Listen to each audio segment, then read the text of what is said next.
السلام عليكم soo dhawaada mar kale muuqaalkan maanta waxaynu ku booqan doonaa keymaha waaweyn ee ku yaala saddexdan dal ee kala ah Uganda, Rwanda iyo DR Congo halkaas ay ku nool yihiin noocyada daanyarada ah ee si dabargo'aya isku jir gorilaha iyo chimpanzeeska baalka loo yaqaano kuwaasoo kaliya ay ka hadheen waxaan ka badnayn 1000 daanyaro nooca gorilaha loo yaqaano iyo waliba tiro kale oo yar oo chimpanzeeska baalka loo yaqaano ninkan ayayna raaci doonaa oo wadamadan isku mari doona gorilaha iyo chimpanzeesku kaymaha ku nool yihiin soo dhex mari doona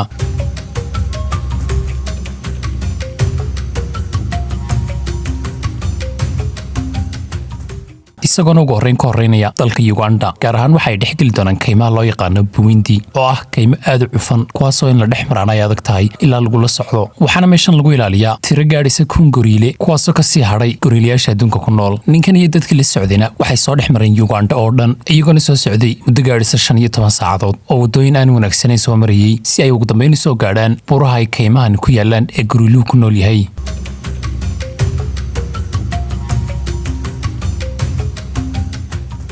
halkaas oo xadka u dhaxeeya saddexdii wadan ee hore soo sheegnay ee Uganda, Rwanda iyo DR Congo tan macnaheedu yahay maadaama xadkii saddexda wadan la joogo in gorilayaashu buuraha saddexda wadan u dhaxeeya ay ku nool yihiin oo wadan walbana ay dhinac ka galiyaan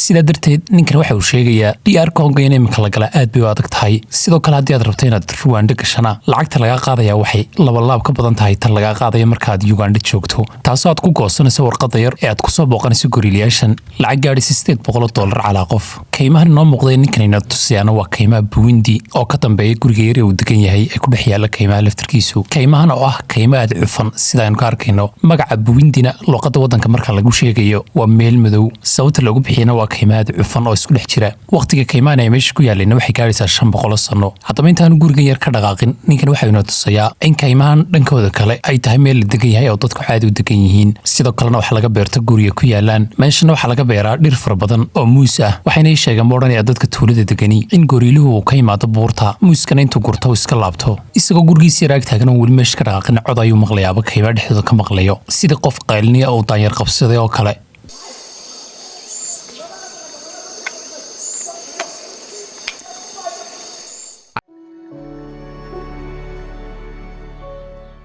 kadib maalinta dambe markuu subaxu waagu sidaa u baryana way soo dhaqaaqayaan si ay buurta u koraan oo ay u soo eegaan meesha ay gorilayaashu ku noolaayeen sida aynu jeednana markan waxay marayaan wadda buurta dul saaran markay waxoogaa sayr socdaanna meel ay istaagayaan halkaasoo ay kula kulmayaan dad ciyaar dhaqameedka waddanka ku ciyaaraya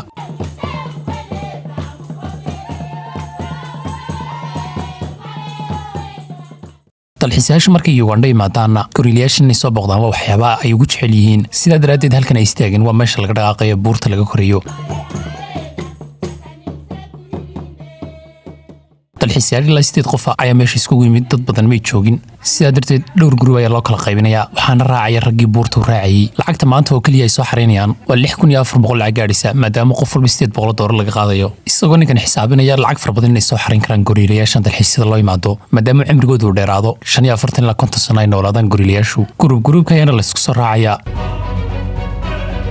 kaymiha ayaa la soo galaya si buurta loo karo dhul fara badan ay soo marayaan sidoo kale bridge-kan yarna ka soo talaabayaan raadkan maroodiga ay meesha sidoo kale ku arkayaan iyadoo sababta loo soo raaciyay raggan hubkaysta ee la socdan ay tahay maadaama xayawaano kale oo dadka soo weerari kara meesha ku nool yihiin sida maroodiga kaymihi cufnaayana soo dhex marayaan dhir isku cufan oo dirqi laga dhex baxaya ayba marayaan ninkan intaa uu sii socda waxa uu inala wadaagayaa daanyaradan marka hore waa inay kula qabsadaan haddii kalma soo booqan kartid oo ay ka yaacayaan laakiin markay kula qabsadaan waxay ka soo qaadayaan xayawaan kale oo aan la tartamayn sidaa darteed ayna dadka uga cararayn laakiin la qabsigaas ayaa waqti qaadata sidoo kale inta saacadood aad la joogso xayawaankan ay ku xidhan tahay inta ay kula qabsanayaan lacagtuna way ka badnaanaysaa markastoo saacado ay bataan tusaale ahaan imka gorilayaashan ay booqanayaan waa gorilayaal koox iskula socda ama family kuwaasoo reedi dadka la qabsaday oo aan ka cararayn markay waxoogaa socdaanna ninkii hagayay waxa uu sheegaya in meelahan gorilii ka soo dhow yihiin codkooga ayba yara dhegaysanayaan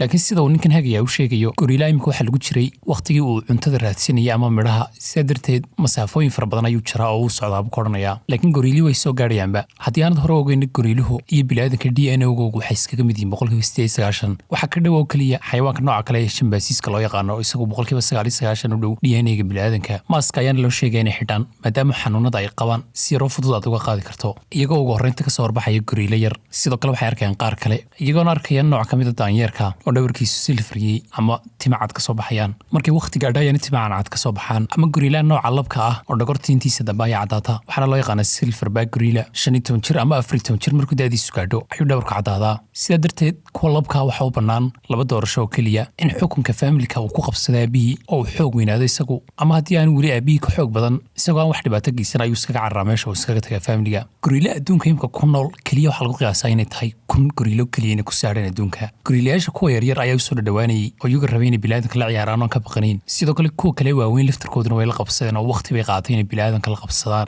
sidaa darteed iyaga laftarkoodana kamay cararayn dhanka Uganda marka la joogo gorillayaashan waxa uu ninkan sheegayaa inaan aad loo dhibaatayn laakiin dhanka DR Congo marka la joogo gorillayaasha way dilaan kadibna xubnahooda qaar ka mid ah ay u adeegsadaan si ay dadka ugu sixraan ama sixirka mid waxa loo yaqaan ay ugu adeegsadaan xubnaha ka mid ah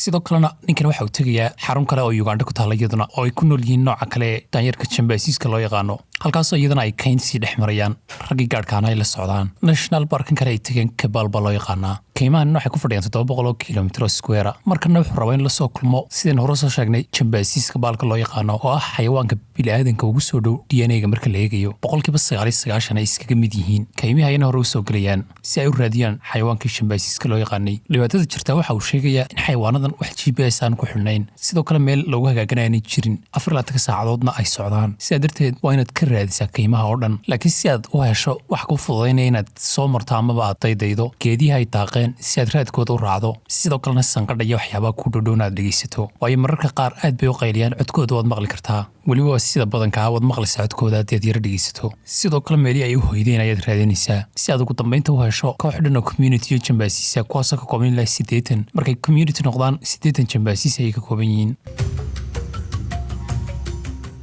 inta hore chimpanzeeska u yara waayaan ninkii la socday ayaan weydiinayaa waxaan odhanayaa imika inaga weyne maxaynu samaynaa rag baa inaga soo horeeya ayuu odhanayaa oo soo dhegaysanaya codadkoogii meelahay baaliyeenna sii baadhaya kuwaas aynu la soo wadaagaya ninkan hagaya wuxuu sidoo kale u sheegayaa marnaba inaad codkooga samayn ama codkooga aanad ku dayan waayo hadalkaasi waxaanad garanayn buu noqon karaa oo iyaga wax kale u sheegaya wayna ku dhibaateyn karaanba sida caadiga wuxuu ninkan sheegaya in iyagu soo doonteen ay deegaankooda ugu yimaadeen chimpanzeeskuna mararka qaar aad buu cadow yahay qofka u dhibaateyn karaa haddii uu kaa boodo inkastoo kuwan imika ay booqanayaan yihiin qaar la deegaameeyey oo dadka la qabsaday oo sanado gaadhiya 6 sano ayaa la waday si dadka ay u qabatimaanay ayna uga cararin waqti ayaan u qaataa si ay ula qabsadaan maadaama 2 sano ugu horeeya geedaha un laga daawado bini'aadanka way u fiirsanayaan si aynu hore sheegnayna sida gorilla iyo chimpanzeeska labadaba waxay iska eegayaan in bini'aadankana aanay ahayn wax la tartamaya oo meesha ku haysta ama cuntada ku haysta sidaa darteed markay arkaan inaanad geedaha korkorin cuntadooda aanad cunayn marka dambe caadi bay iska noqonayaan oo wax dhibaata inaanad ku hayn ayay ogaanayaan waqtiga waaba ku dheeraanaya 2 saacadood ayay iminka socdeen wax raada oo chimpanzeeskiina weli may helin laakiin xoogay markay wax yar yara nastaan ugu dambaynta waxay maqlayaan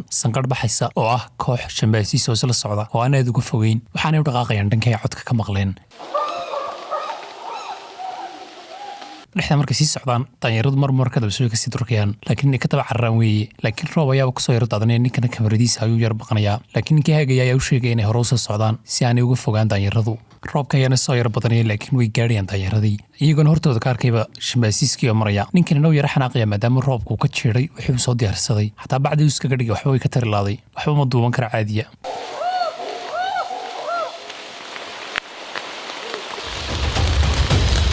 laakiin daanyaradu way ka hor dhaqaaqayaanba wayna dabagelayaan codkooga ayuunbay maqlayaan daanyaradani sida caadiga waxay cunaan caleemaha iyo fruitska laakiin mararka qaar hilibka dadka iyo weliba hilbada caadiga way cuni karaan waxay arkayaan qaar xaggooga sare saaran 3 daanyeer markay dhirta ka soo degayaan caleemaha ayay soo jijabinayaan maadaama culays yihiin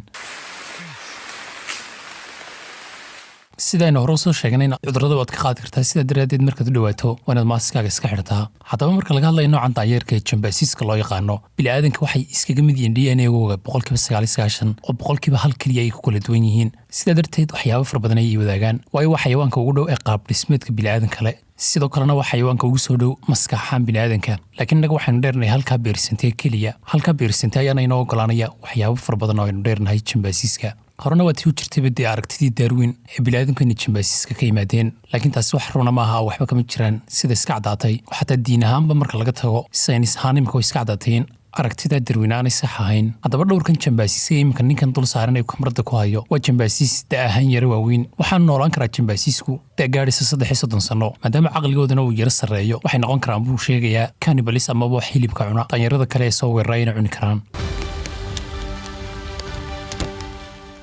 oo koox ayay isku laayaan kuwa laga guulaystana waa la cirib tiraa oo xataa hilibkooda waa la cunaa sidaynu hore usoo sheegnayna haddii aad codkooda iska dhigdhigto maadaama codkani sida hadalkeena kale uu yahay ma garanaysid codkaasi wuxuu yahay sidaa darteed wuxuu ku noqon karaa inaad ku leedahayba kaalay la dagaalama oo sidaa darteed kugula dagaalami karaan intaa kadib ninkani daanyarada ayuu iska duuduubanayaa sidoo kale daanyaradan sida la caddeeyey jacaylkay dareemi karaan xanaaqa cadhada waxaasoo dhan way dareemi karaan oo emotions way leeyihiin hataa sidoo kale waxaa la yaab leh oo la sheegay inay dareemi karaan hinaasax loo yaqaano jambaasiiskana ninkan uu ka daali leeyahayba waqti badan bay ku qaateen maadaama lacag badan uu bixiyey oo sida caadiga haddii aad lacag hal qof oo keliya bixiso hal saacadood keliya ayaad joogsaa laakiin ninkan lacag kale ayuu ku darsaday lacag 3 qof ayaanu bixiyo $300 waayo ninkan maadaama uu youtuber yahay inuu duubta ayuu rabay isagu roobna uu kusoo daayay umay suurto gasheen inuu duubta haddii hal saacadood keliya uu joogi lahaa meesha waayo in la dabagala ayaa loo baahanyay markii yara istaagaanba aad ka duubato iyaga socod ma duwan kartid marka daba waxaynu tusayaa sida ay selfish u yihiin sida bini'aadanka oo kale oo iyaguna isku koobayaan waxay helaan sida halkan uga jeedaan mid ka mid a jambaasiisyadan ayaa helay geedkan fruutku dul saaran yahay